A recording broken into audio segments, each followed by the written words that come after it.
For the first time in nearly 2 decades, Scotland will appear at the World Cup without the ever-reliable Chris Paterson.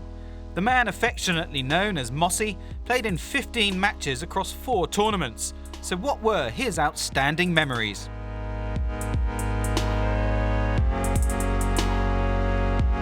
I'd just started my career in the '99 World Cup, first cap against Spain, and as a young player there's no expectation. You get out and you get on with it, and Brian Redpath was the captain.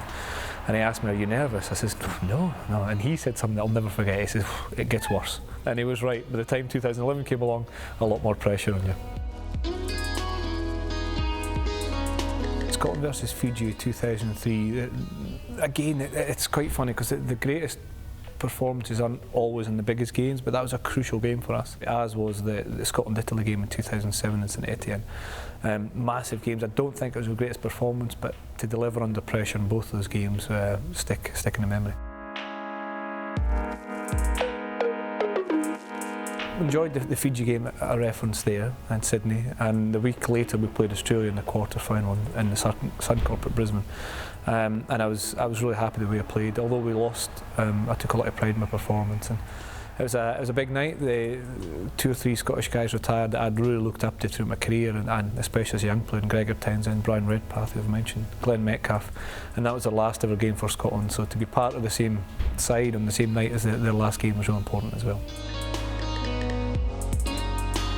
This one sticks in my memory, and it was Scotland versus Argentina in 2007 at Stade de France. I just felt it was a really good opportunity for us to reach a semi, and the reason it's still grates on me a little bit is I didn't think we played enough rugby. If we'd played a quicker tempo, a quicker game, it would have given us a better opportunity to progress into a semi-final.